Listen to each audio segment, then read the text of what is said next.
1, 2, 3, 4.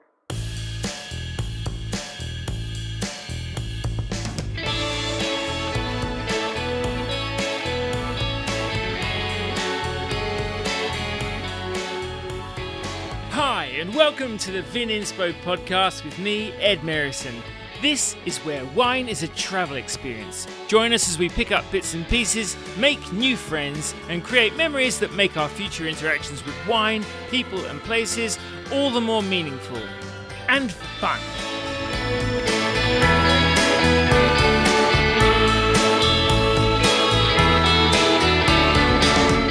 My guest on this week's podcast is Belinda Thomson. Bee is the second-generation vigneron at Crawford River in the far southwest of Victoria, Australia. The estate is rightly recognised as an absolute great of Australian Riesling, but we mustn't overlook the excellent Cabernet Franc and Sauvignon grown here, as well as a fine white Bordeaux blend. And Bee is a taster palpably moved by beautiful wines, so there's plenty to talk about there. But before we get to that, I'd like to take a sober moment to ask you properly to please signal your enjoyment of this podcast, if enjoy it you do, by liking it wherever you hear it and giving the show a rating. Clicking a heart and 5 stars makes a huge difference in making shows like this get noticed, appreciated and perpetuated, which is good for me, my guests, and hopefully you, dear listener. Anyway, back to Bee and me. We talked about how the path to enlightenment is paved with anchovies and olives, 70s punk and cool climate cultivation in New Zealand, how a deluge opened the floodgates to gastronomic opportunities, waiting for Pedro and necking the chill pills beneath the Spanish sun, the things you learn from a dad who can't teach for toffee, when heft and cosmetics don't have to be the preserve of a reserve wine, how great wine tickles the soul and teases the brain, and how to defy the tyranny of distance to turn a remote Riesling haven into a focal point for this beautiful grape. I started by asking what young Bee got a buzz out of. It's always hard looking back on your younger self, isn't it? Because they always have perspective from so many different people, I suppose. But from what I remember and understand from other people's perspectives, I was a bit of a tomboy. Always loved the farm. So we grew up on what is now Crawford River, but at the time it was not Crawford River. It was sort of a twinkle in the eye of my parents, and it was actually planted just a very short while before I was born. So we grew up with our parents wanting to create, I suppose, something for the next generation. But first and foremost, when we were kids, it was a farm. It was a big sheep farm. We were wool producers, or parents were wool producers and beef cattle producers. In the 70s, though, nothing was worth anything, which is where Crawford River all started. So sheep were worth nothing, wool was worth nothing, beef weren't worth anything either. So this was where the idea of Crawford River started. So I guess as a kid, we grew up playing in puddles and feeding the lambs and feeding the baby calves that had been left by their mothers or not taken by their mothers, and helping out with farm chores on the weekends and feeding the chooks. And it was a chip-in kind of scenario, as most farm lives are. I absolutely loved it. I loved the animals. I was apparently regularly found having a snooze with the puppies or the dogs in their kennels. We rode horses, my older brother and I in particular, and lived a pretty great life on the farm. And then aged 12, much to my disgust, I was sent to boarding school. Much to my disgust, only because I really didn't want to leave the farm, I think. And it was a big new world and, away from things that are familiar. But I thrived at boarding school for lots of reasons, I think. I was pretty academic and I was quite sporty, so loved all the extracurricular activities were exceptional. My younger sister and I were both pretty musical, so Mum and Dad decided that we weren't going to go to an all-girls school, which I'm pretty delighted about in hindsight. And so we were sent to a co-ed school, which had a really good music education program, among other things. And I was a little bit of a fish out of water, probably socially, but absolutely loved all of the extracurricular activities and the drama and the music and the academia and the opportunities. And that's what it was always all about for my parents. And became so for us as well. And of course it opens your mind and opens you up to opportunities that you just don't get in Condah. What form did the music take? Both of my parents are very musical, so we all had to learn piano as first course from age, I'd like to guess I maybe started at age about maybe 6 or 7. But if we wanted to learn a musical instrument, we had to start with piano. So started with piano, which I loved, and then I took clarinet. And I took those, certainly clarinet all the way through school. Piano, not quite as far. I still played, but stopped doing lessons when I'd passed grade 4 or 5 or something or other. And I also did voice, and I did that right through year 12. And took that just for a social perspective, I suppose, after that. And when I went to college, I sang in the Ormond Choir, which was a pretty great experience. And I did a bit of jazz singing, which I absolutely loved. That was the musical component. I did not know that. So have you kept that up? Yes, I still sing, certainly not in any professional way, shape or form, mostly in the shower these days, but every now and again at a friend's wedding, pretty rarely these days, but I don't have as much opportunity as I'd probably like to. If you sneak into the winery where I've got the music blasting, you might hear some tunes unwanted or otherwise. Yeah, you mentioned being a fish out of water socially so far from Condah at school, but I don't know what anyone's idea of a country bumpkin is in this circumstance, but your parents are very far from that idea. You give an impression as your parents of coming from a very worldly, cultured, artistic background. Where does that all fit in? It's a really good question, I think, and it's a little bit of a mixed bag. From the music perspective, seeing as we've touched on that, it comes from both sides of the family. So my dad's mother had a magnificent singing voice, and she has some Welsh roots back there somewhere or other. We're bits of mixtures, Scottish and Welsh and British and Irish, a bit of Lebanese thrown in there somewhere. But Mum grew up in a musical household to a lesser degree, but was very musical. Mum was a concert pianist at some stage in her late teens. I remember the lessons and where she had to travel to in Melbourne to practice, and she was an exceptional pianist. Culturally, though, Mum had a very rich and diverse background. Her father was a GP in Melbourne, and her mother was a housewife, although she'd hate me saying that. I think she was an unbelievably worldly woman, and they travelled widely and to Europe, and they had a lot of friends. They interacted broadly with the Italian and Greek community who were new in Melbourne in the 50s and 60s, and revelled in the cultural differences, I think. And it was those immigrants that taught Mum's parents to enjoy wine with a meal, for example. And of course, then their travels furthered that. And they weren't wine aficionados by any stretch of the imagination, but they learnt the cultural influences, I suppose, of that Mediterranean life, which they took to. And so Mum had a little bit of that background when she met Dad, and Dad's family was less cultural from that perspective. But Dad's dad, like he himself, firmly believed in education. His mother's family was broadly educated and highly intelligent, and from Warrigal. And they were dairy farmers, actually. So from a farming background, if you like, but they too had an interest, just a different lean, but they had a deep musical interest. They both loved music. And as an academic child as well, along with that artistic musical side, what will you get at from that point of view? Did you see yourself going into a sciencey, winey sort of route? I think as a young child, I wouldn't have described myself as academic at all.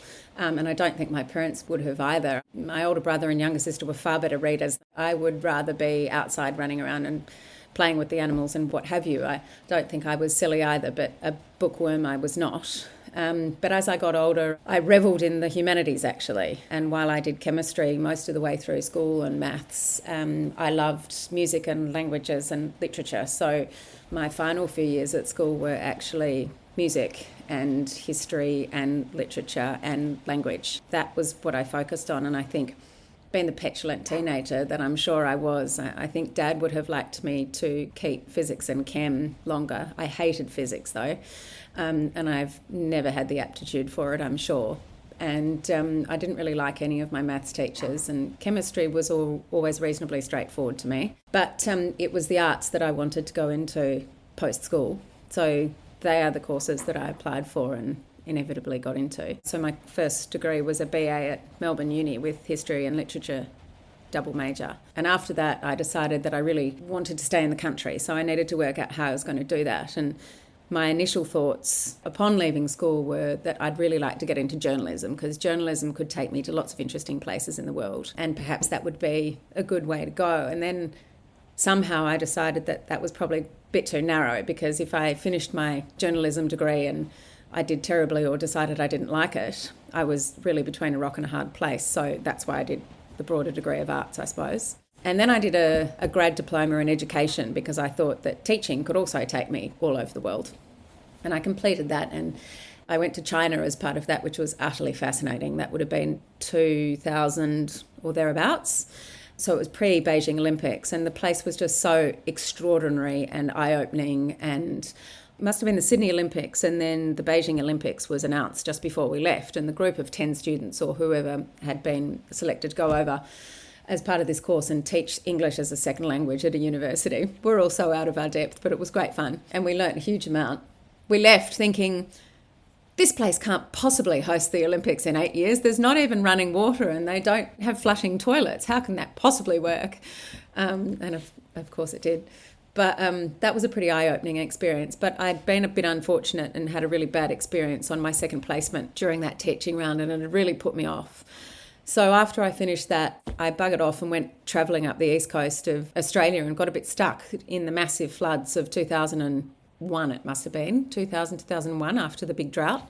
And it just so happened that my brother was living in Sydney and I was up near the border of Queensland and New South Wales, and I couldn't get anywhere. I couldn't go north or east because of the flooded rivers. And so I came back to Sydney and bunked in with him, bless him, on his couch for a little while, and then his roommate left, so I sort of stayed, and I got stuck in the world of food, which again we'd grown up in. And while we weren't necessarily, as kids, sophisticated in food or wine, we were always taught to try things, and Mum was a fabulous cook, is a fabulous cook, and they were adventurous, and compared to lots of my friends, they ate interesting things, and every once a month, I can't remember how often, but on Saturday we'd make pizzas with Mum, make the dough and then decide what went on it, and I'd get to eat all my brother's olives because he didn't like olives, and that delighted me. And anchovies. Anchovies. They loved anchovies on their pizza, but these things that parents of my friends just either hadn't heard of or wouldn't contemplate eating. And so this world was opened up. And so when I landed in Sydney, I got a job in a food. I can't remember what it was called. It had a terrible name, actually. They had a very good reputation in the right eastern suburb of Sydney, but they didn't treat their staff very well. But it was an interesting experience, and that got me into work at Simon Johnson, who at that stage only had his Pyrmont store, which was the trade store, basically. He didn't have any fancy consumer stores at that stage, and he was importing all sorts of wild things that had previously not come into Australia. And you got to taste 100-year-old aged balsamic vinegar and all these incredible olive oils. And I got to work under an affineur in the cheese room. They had this fabulous, enormous cheese room, and I learnt so much about the world of cheese, and I've never looked back. And all sorts of other things. And you met all these fabulous chefs. It's where I met Tetsuya and Charlie Trotter and Christine Manfield and all these people who are now very influential. And at the time, it was a big deal meeting them. But it's where the true foodies came to get their top ingredients, because they didn't come in via anyone else. So that was a pretty exceptional experience. And sort of as the year drew to a close, I was like, probably should make a decision for my next move.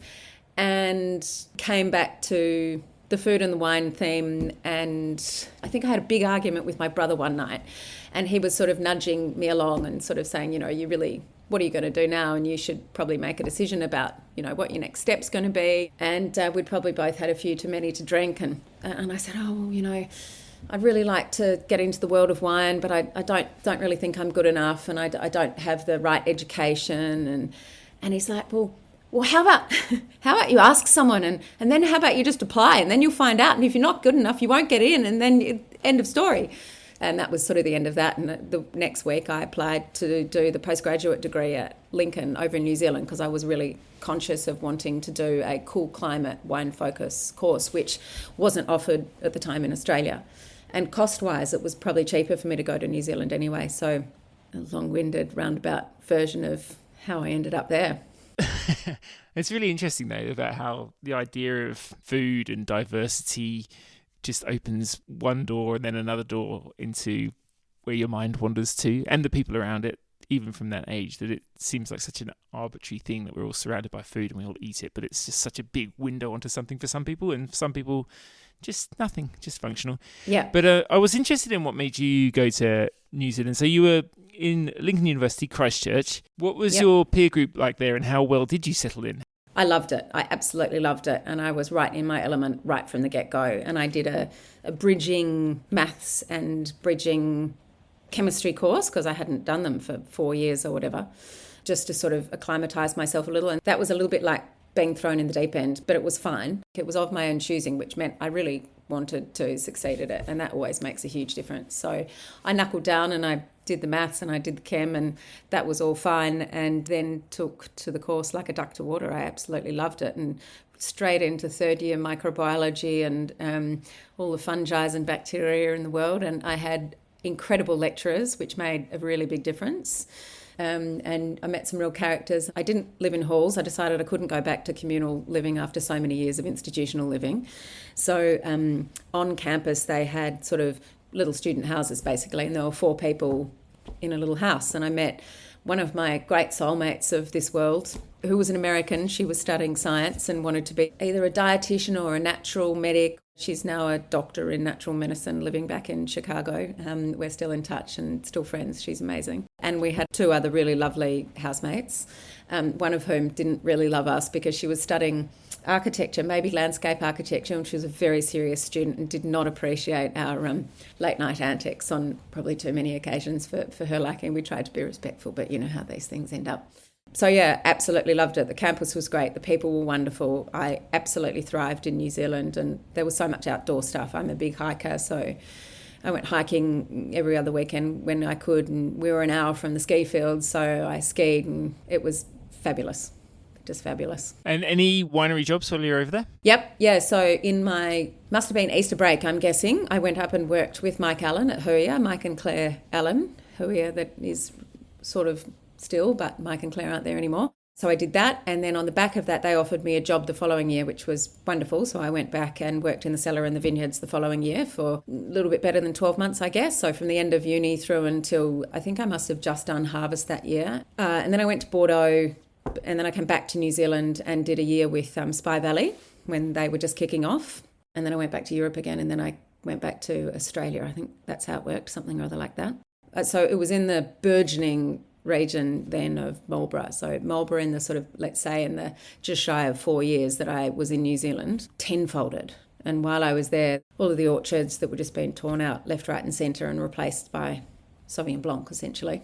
It was sort of, and I've just actually come back from there last week. It's just a massive monoculture. It's sort of good in some ways and a bit sad in others. Yeah. So given that you've just been over there for the Organic Viticulture Conference, I'm not quite sure what the official title was, would have been quite interesting. And I'm assuming, you were there, as you say, at a time of enormous expansion.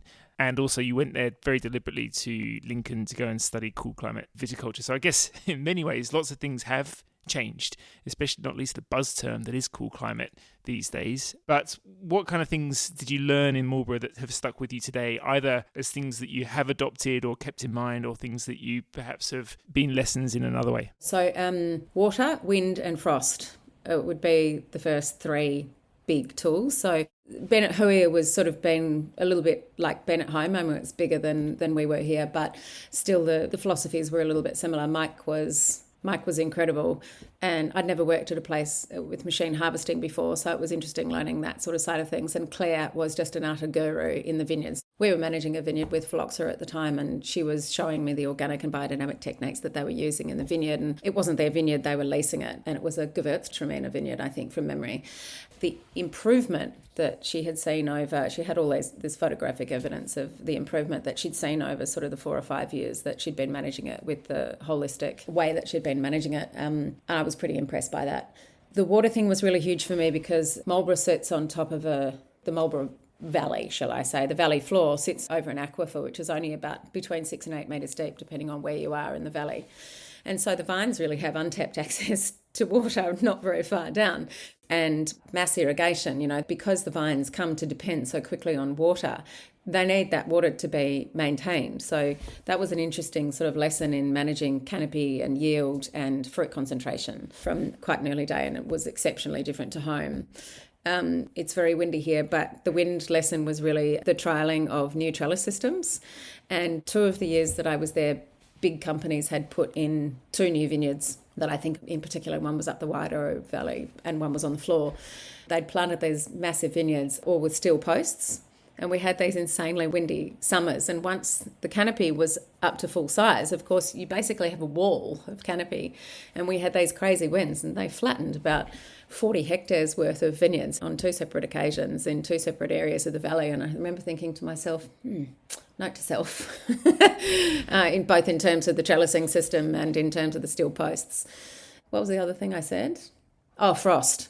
Frost was such a massive issue, and it wasn't something that I'd really come up against before. And fans weren't a thing there, but I remember with bated breath being at Hoya, and my boyfriend at the time worked at Villa Maria, and they had all the helicopters from down south in wherever they were coming from, but most of them were coming from sort of Otago direction because Central wasn't really a massive area like it is now, but down from the mountain resorts basically on standby, because they used to use choppers basically to pull down the inversion layer. And in '04, I can't remember what company it was, and it doesn't matter, but called them in and they sent them out too early, and of course they just pushed around a whole lot of cold air and made the frost worse.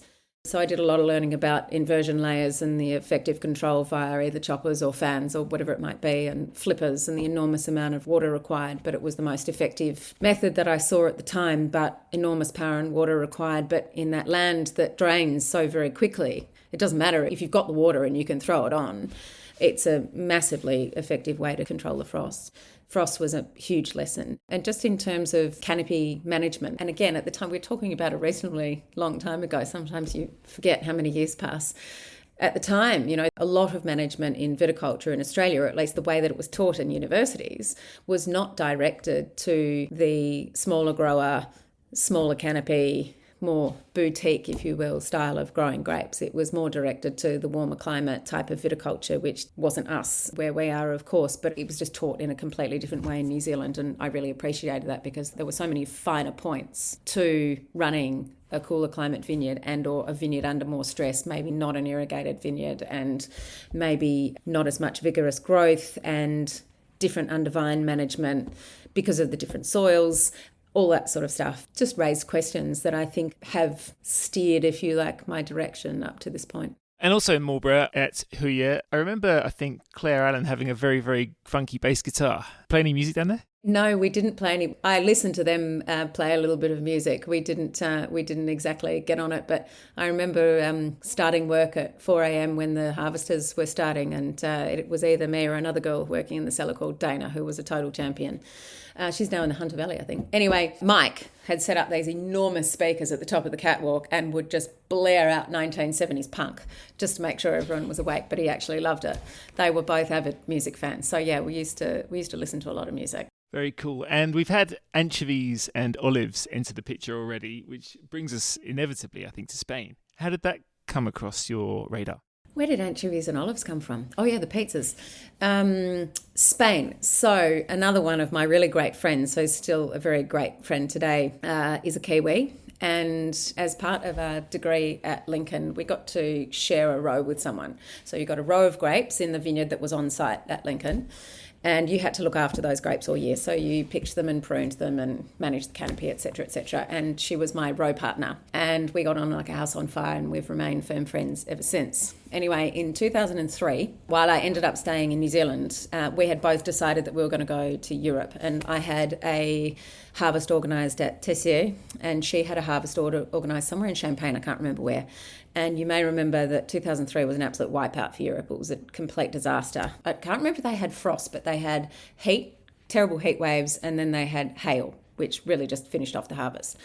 I was still in New Zealand, so I stayed in New Zealand and continued working for Hoya, whereas Amy was already in Europe when her harvest was cancelled.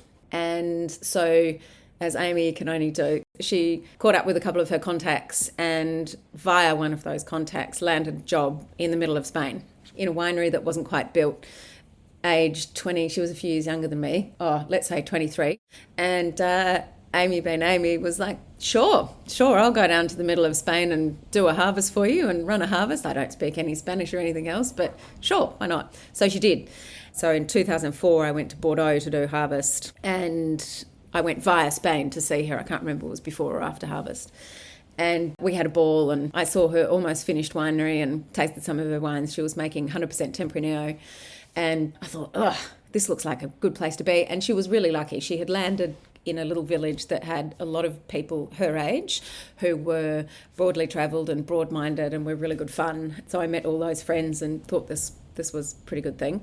So I kind of nudged her a couple of times. I went to Germany in 2005 and then Italy in 2006, and I just kind of kept sowing the seed. And I saw her each year when I went back. She stayed over there for about a decade and just kind of kept suggesting that if anything came up, I might throw my hat in the ring.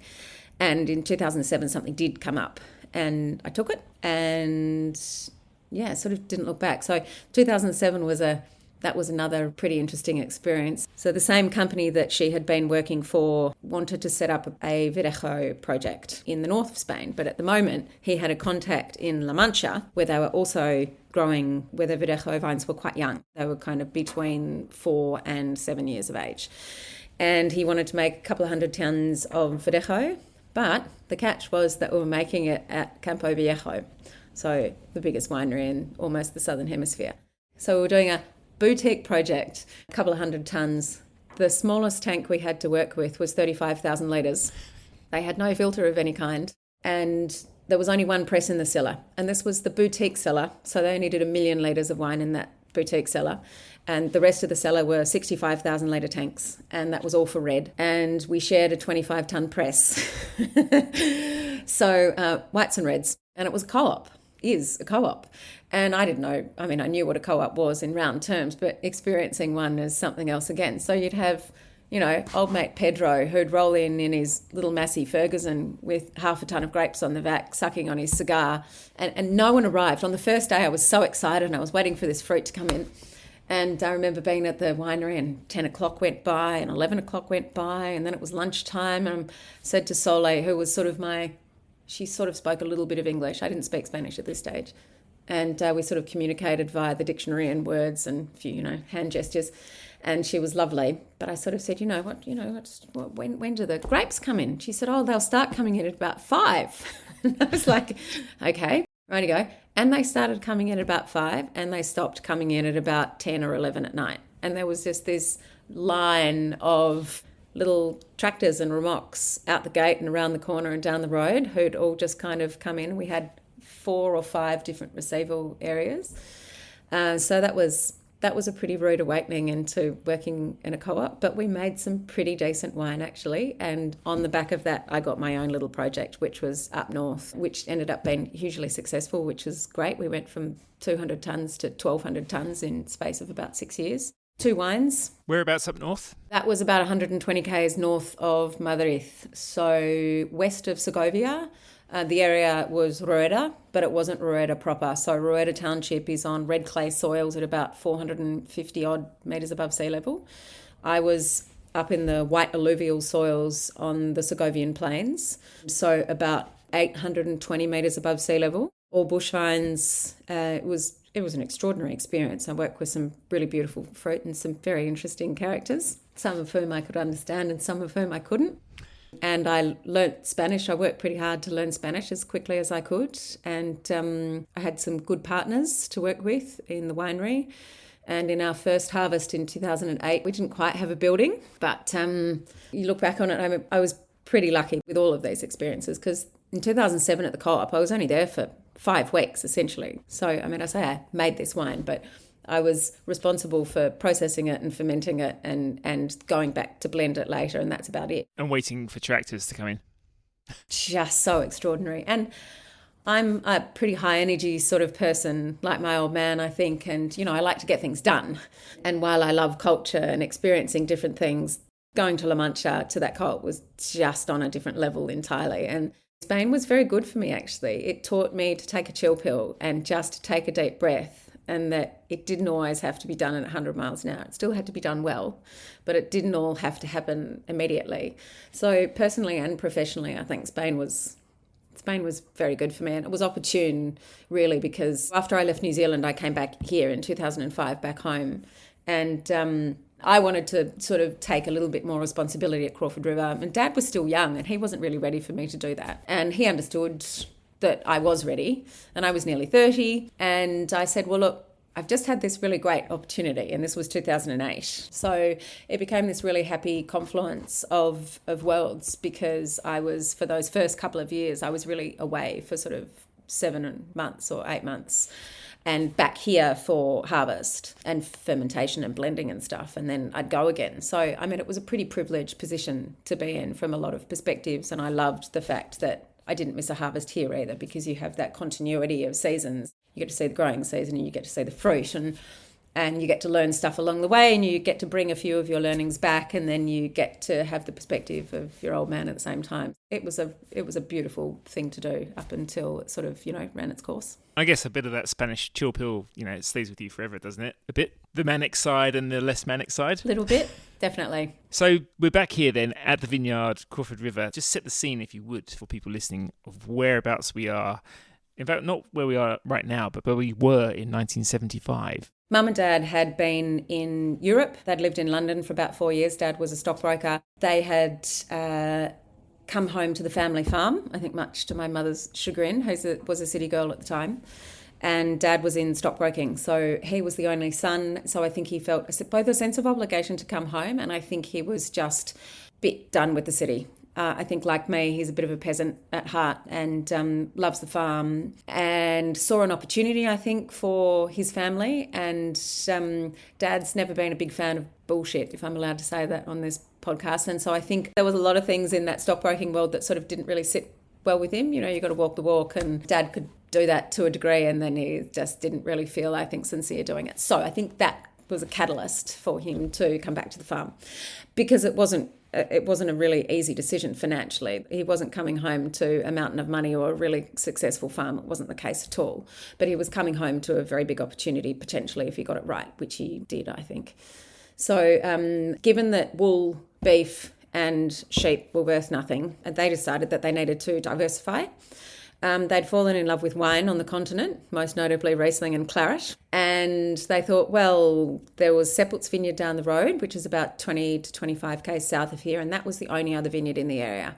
And that was a big corporate, as it were, vineyard planted in the late 60s, mid to late 60s, as champagne varieties. But it's a lot closer to the coast, and it's over what we call the Hayward Escarpment. So they get a lot more rain. And it was south facing. But it had been very successful. So Dad thought, well, if they can do it, maybe we can too. It's quite a big farm. So he did about 6 different soil tests on the farm, dug a bunch of pits. And he was a farmer. As in, he thought about the soil and he thought about climate in terms of aspect, and he decided that all the great vineyards of the world were planted on a slope, so he only did soil tests on slopes.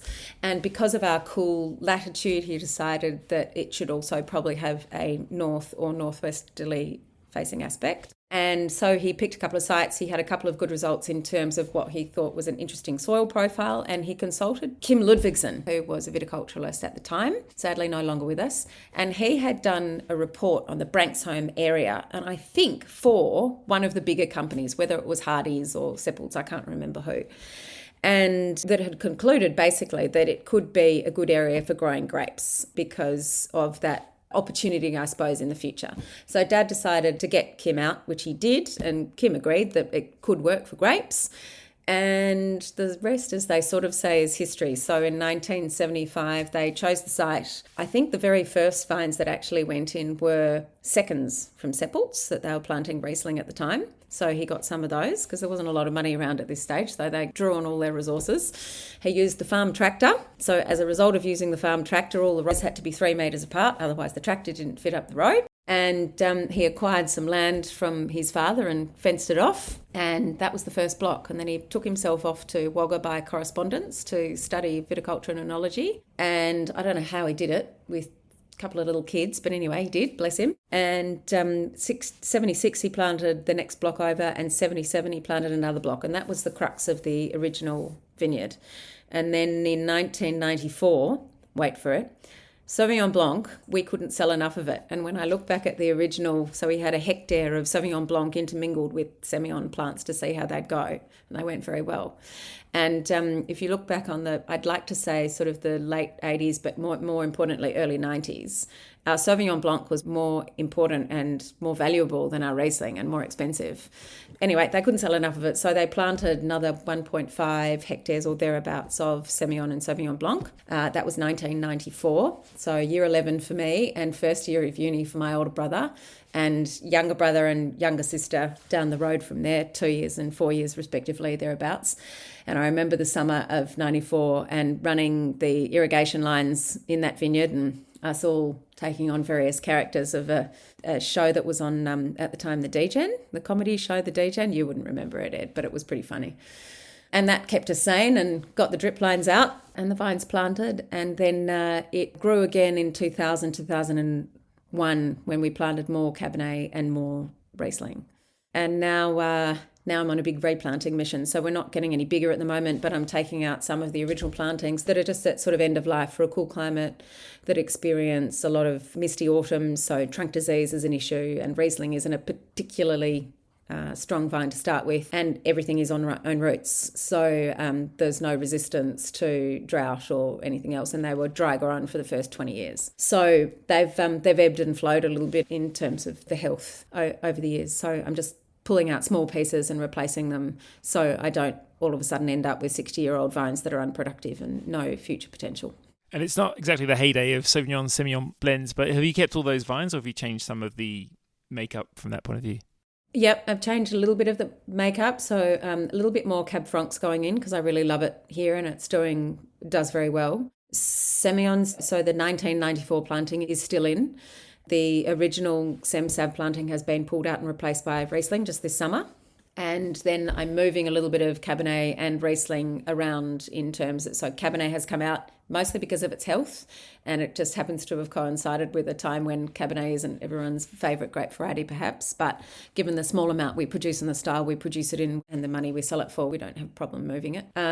But yeah, so the Cabernet does very well at the tops of the hill on the hard gravel soil, but the Riesling does very well there too. So I've diminished a little bit the Cabernet planting and increased a little bit the Riesling planting in those blocks. And what was the sort of trajectory of Crawford River from a reputational point of view? I mean, the plantings were, way ahead of their time. As you say, there was nothing really down there apart from the Seppelt's champagne project back in the day. But Crawford River, one of the first names on the team sheet for Australian Riesling lovers for a long time now. But when did your father sort of start coming across some success and some traction for his label? Well, we've got some interesting press going back quite a long time, as in little blurbs from various people that wrote in gourmet magazines as they were back then. That would be something like the Gourmet Traveller today. And they were certainly helpful. And then the small vignerons at the time, Winewise awards. Certainly in the early days, I know in 2001 he won Best Riesling, which was a bit of a coup in those days. It doesn't sound like all that long ago, but it sort of was. And Eden and Clare were really the only Rieslings on the map. And that was definitely a big deal. But I think Dad would say that Halliday was one of his biggest game changers because, of course, in those days, there were 2,000 wineries in the country, not in Victoria. And so as a snapshot of Australia, being included among his top Rieslings was huge, partly because we were outside the Eden and the Clare, but partly because there just wasn't the competition there is today. I mean, you'd love to think in your arrogance that today you'd still be successful making Riesling here because you still made the same quality Riesling. But starting out today, I shudder to think really a remote winery like this, because it's, or many remote players find it more difficult because you're further from the market and you're further from the players, and you can't get the Soms out from Melbourne as easily, and you can't get the wine writers here as easily because you are just on the track to nowhere. And so Halliday was a huge game changer for him in those days because he was so incredibly well respected Australia-wide. And when he said a wine was good, people took notice. Yeah, well, we'll dwell on Riesling. We won't only focus on Riesling, but it'd be remiss not to dwell on it for a little bit because Crawford River does it so beautifully. What did you inherit as a stylistic or terroir imperative from a family point of view? What have you learnt from other places? What have you brought with you? And what is your approach to that grape variety? Well, it's a little bit similar in other ways to other varieties. But first of all, what I learnt from Dad, most importantly, because Dad's a terrible teacher. He's a wonderful man and we get along famously and we work very well together, but he's a terrible teacher. If you're not observant, you don't learn anything from John Thompson. But he taught me that the vineyard always wins in the end, and he is absolutely true. Absolutely true on every occasion. It doesn't matter the season, but in the end, whether it's in 2 months' time or a year in bottle, the wine that you make from the year that you make it in will always reflect both the season and the terroir, as you put it, and it's absolutely true. No matter how hard you work to get rid of that particular season or find whatever you try and find. Anyway, and phenological ripeness was the other thing that he always banged on about a lot. I think there's a case certainly for Riesling production for us Australians, less so today, more so when I was starting out, for people to get a little bit hung up on numbers. For example, what's the acid? Oh, we need to pick early to preserve the acid. And or what's the sugar? We have to pick now because we don't want the sugar to get too high. And we're in a massively privileged position here, given our climate. The season is moderate and it's long.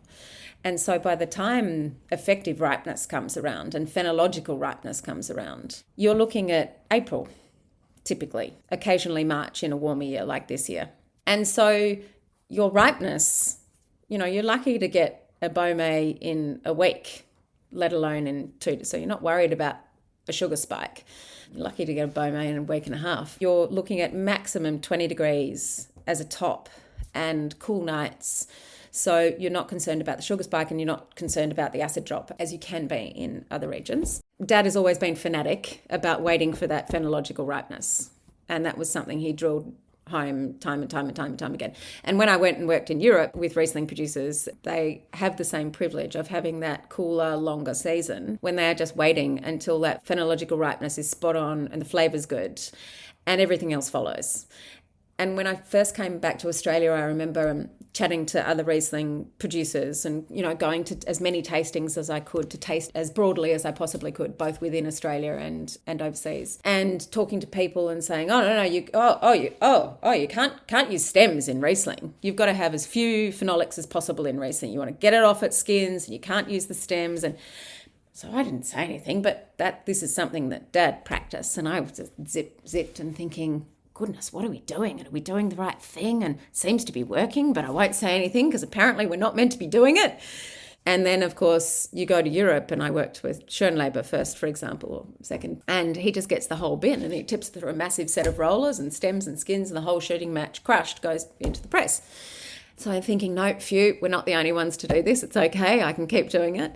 But until you see someone else doing it, when you've been told not to do it and that you shouldn't do it, and then you see someone else doing it, when you're in such an isolated spot, it's not as if you can go and ask your neighbour down the road what they're doing, because you don't have one. And so all of my breadth of experience, apart from the fundamentals that Dad taught me, which is the vineyard always wins and the phenological ripeness thing, and hygiene, he was always absolutely finicky about being clean and hygiene and, practices. And of course, he'd been taught certain things at school, if you will, as well. And so I think he appreciated me learning in the current environment and going to work at other places and bringing some of that information home as well. And I think extrapolating from what he has taught me and what others have taught me, I've just really whittled that practice down, if you like. So I do as little as possible in the broader sense of the word. I absolute 100% care, but I work so hard all year in the vineyard to get the best possible fruit.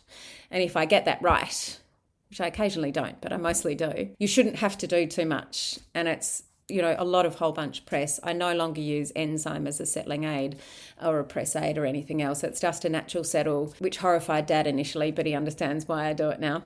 And I don't fine any of my wines. And I think that it keeps the wine more true as well to where it started out, because if you don't have to adulterate that initial fruit, you're just getting a more and more pure expression of whatever that year and that vineyard gave you. And I derive enormous satisfaction from that. As you say, the climate plays, I think, such a key role. That long season, you have to be patient. You probably have to really hold your nerve sometimes. I always think about you when everyone else is finishing.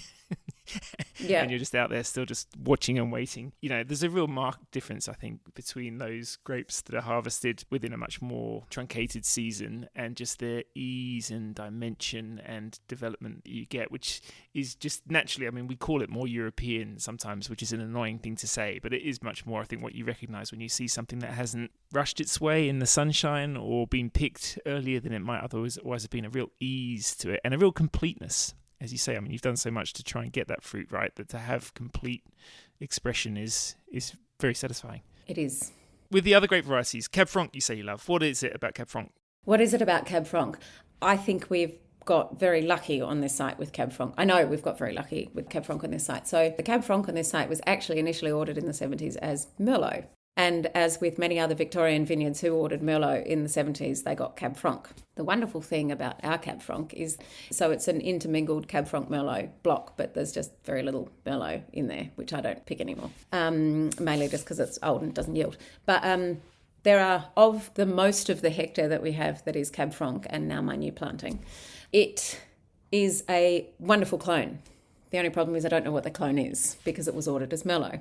But in that block, there are 3 vines that are a different clone and they yield about 3 times as heavily. They're not as flavourful. They don't ripen in the same way. And if we had all of that clone on the side, it would be a debacle because I don't think we'd never ripen it and we'd spend so much time doing canopy management and grain pruning that it'd be just more of a pain in the ass than anything. So I think the clone is very suitable for the site. It has very similar flowering and ripening times to Riesling. So it's that, it's a lovely long season variety, flowers a little bit later, which is really beneficial. A lot of people say to us, why don't you plant Chardonnay and Pinot here? Because of your cool climate. But we're in a situation whereby the small number of plantings of Chardonnay that we have on site flower too early. We rarely get a crop out of the Chardonnay. So that flowering time is really important and Cab Franc suits that. But I think the ferrous nature of the soils here really works well with the Cab Franc. And because we get that full ripeness, you get the prettiness of that raspberry coupled with that lovely earthy savouriness. And I'm an earthy, savoury kind of girl. I'm not a real sweet tooth. And so that really, I think that really sits well with me. And also a very sort of non-cosmetic sort of winemaker type person, aren't you? I mean, that's the other thing, that Cabernet Franc and Riesling and the reserved Cabernet Sauvignon, but I gather that was a joy to produce from 2022, I think it was. Yeah. It sounds like a wonderful wine, but a completely unadorned expression of Cabernet. So essentially that's the approach. What do you mean by non-cosmetic? Well, not overdressing, not unadorned wines. Yeah. Yep.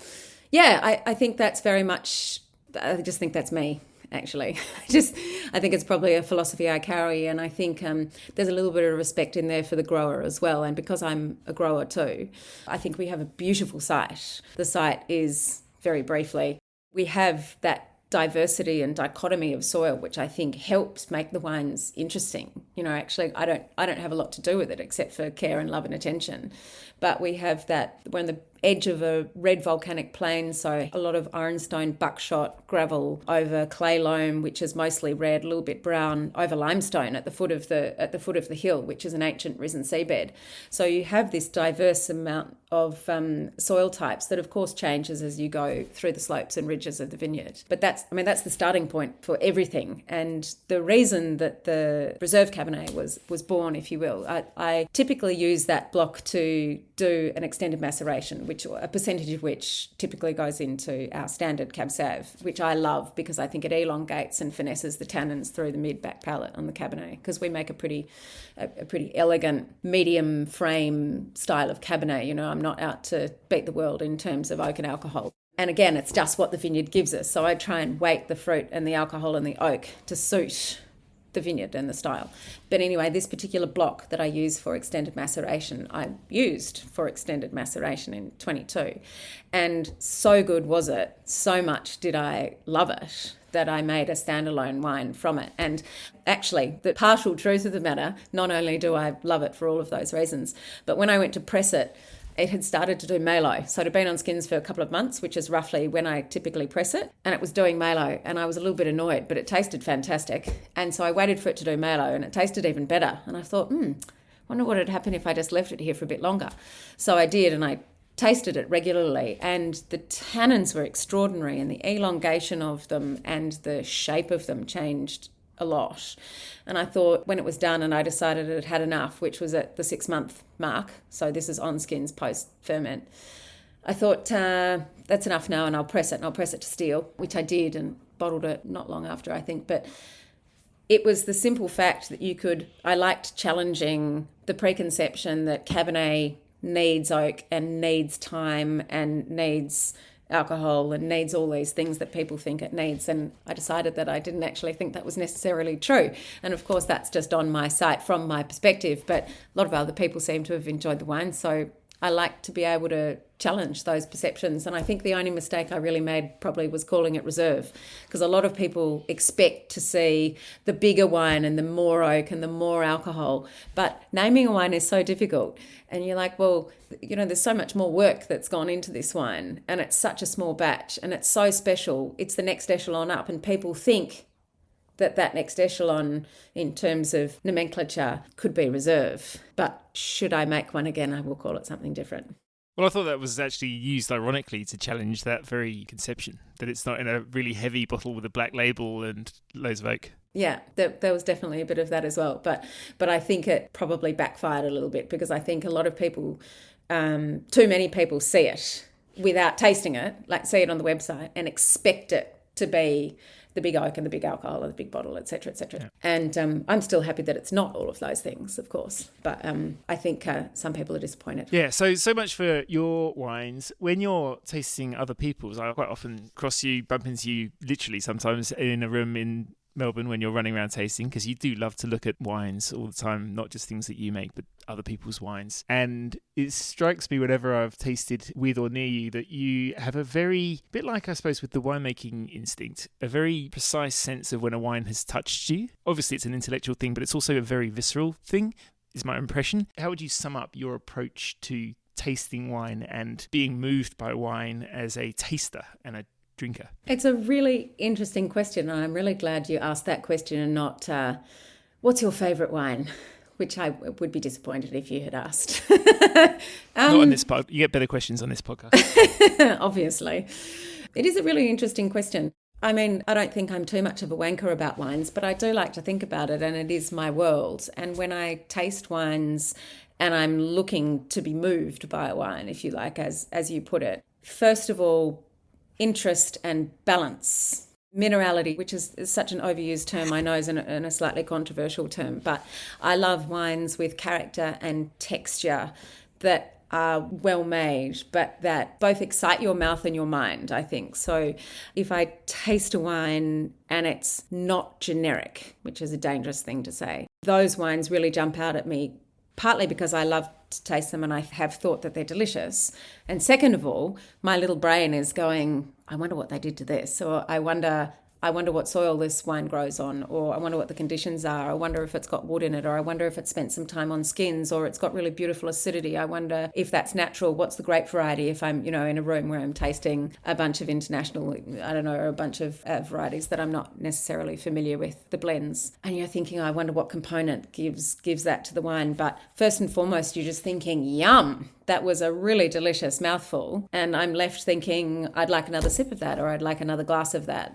I drink, and I'm lucky to be married to someone in the industry who drinks widely too. And we don't sit down and drink Chardonnay every night, and we don't sit down and drink Cabernet or Riesling every night. It's what do we feel like? And we feel like a textural Italian white from wherever, and we feel like a French Chardonnay or whatever. But there is a time and a place for a sense within a wine, I think, or a style of wine, I think, that grabs you in a moment.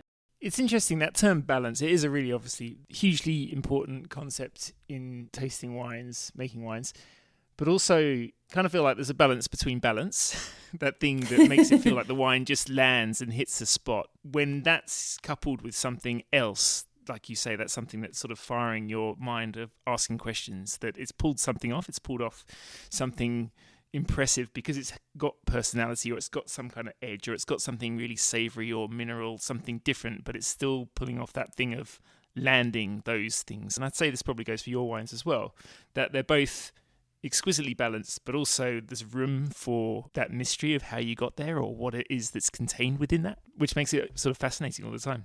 Totally. It makes you ask yourself the question of just thorough enjoyment, but it's that pulling you through, as in if you're just thinking about the sensory aspects of it, forgetting about any intellectual pontification. If you put something in your mouth and it draws you in, literally, as in your palate is both filled and tickled and excited and interested, even if you're not specifically thinking about it, your mouth is telling you the story, and that balance, if it's true, pulls you through the whole story from start to finish. And I love that about a wine. Now, you mentioned earlier about being far away off the beaten track. Like, it's a very private endeavour in many ways, being a wine grower in your own place and being really, really interested in observing what you're growing and how it grows and what your place gives you. Is there a sense that you need to be or should be part of something bigger when you're a grower doing your own thing? Yes and no. So I love doing what I'm doing. I'm lucky to do it at a place that has a bit of history in terms of it being established. Now, not the only reason, I love the wine industry and I've got plenty of friends in it and I think it's a beautiful industry. I think we're very, very lucky. There are a lot of good people in it. The reason I like to keep looking outside is not to make sure I'm doing everything correctly, as it were. Because I think, of course, in our own way, we all think we're doing things correctly. But I hope I don't ever stop learning in this industry. So I look outside to see what other people are doing, not so that I can copy it, but so that I can potentially learn from it. Is it something I want to do? Is it something I don't want to do? Because I'd like to think that each year, both in winemaking and viticulture, I can just keep getting better. And in order to do that, I think there's a certain extent to which you have to focus inwards to make sure that your farm is getting what it needs to get and that philosophically you're following the path that you're choosing to follow. But within that context, there's room for you to step outside. I think it's a really important factor to step outside that and say, yeah, but what are other people doing? Not to look on Instagram and go, oh, that looks good and that looks good and that looks good and I should look like that. But is what this person is doing something that I'm interested in and will that have value on my property? Because there are a lot of things and a lot of cool things that people are doing or interesting things or valuable things that people are doing that won't necessarily suit my business or, more importantly, my vineyard for whatever reason that might be, whether it's climate or soil or whatever it is. I often come up against something that looks fantastic and I get on the phone because everyone's pretty friendly, or I run into them or email them or whatever it is and have a bit of a chat to them about it. And at the conclusion of the conversation, you think, yeah, this is something that I can integrate into the vineyard or into my canopy management or into my fungicide regime or whatever it happens to be. Or you can walk away and go, that is not going to work at my place because of X, Y, and Z. And that, I think, opens you up to possibility. And I think possibility and education are two really important things that just keep informing you. Yeah. And two more questions, if you will. One, what is it that you'd like us to do better in terms of conveying to people why wine should exist and deserves its place at the table and in society? Just a small question then, Ed. Well, I'll talk about my wine first because that's the direct context for me. But it's a massive question and something that has been raised a lot, as you say, recently, particularly in current climate, with vineyards going out of business and wineries going out of business and the younger generation not drinking, my stepsons included. You know, that younger generation isn't as interested. But I feel as though there is space for wine in that younger generation. They might just not know it yet because, to your point, maybe the story or the right story isn't quite getting through to them. Now, I don't think I drank wine particularly sub 20, probably 7 or 6 or 5 or something or other. I'm trying to think back. But, you know, at uni I drank beer and Bacardi, not together. It wasn't a wine thing in spite of the fact that I came from a family who loved wine. It's just not something you necessarily do quite as much in that younger generation. But I think it has a place because as you get older, I think if you choose to drink at all, which is the first really big question for that next generation coming through, and they may well not choose to drink at all. But if they do choose to drink, wine is a convivial aspect of that socialising, I think, and helping people understand that wine isn't necessarily something that you have as a glass by yourself when you get home from work. It's something that you share. And the sharing of a bottle of wine, whether it's with your partner or your mother or a bunch of friends or colleagues or whoever it happens to be, is a beautiful thing to do. And the other thing is that wine goes with food. And I think that story is massive. And we've talked a bit about wine and food tonight, but I think it was the educational point for my mother getting into wine, and it is the point they made to us when they were trying to teach us about wine, because they were learning as well. They were really brand new to the wine industry. They weren't coming from some old family with some massive cellar who had, had it on their dummies. But we grew up understanding that wine was an experience that went with food, that was shared with family or friends. And we were encouraged to smell and taste wine as a sensory experience well before it was alcohol, if you like. It was a flavour and taste thing before it was alcohol. And that was a beautiful way. You know, we were 12 probably, and 13 and 14 and 15, sipping and smelling at the dinner table. It certainly wasn't taboo in any way, shape or form, but well before we were interested in alcohol, if you think of it that way.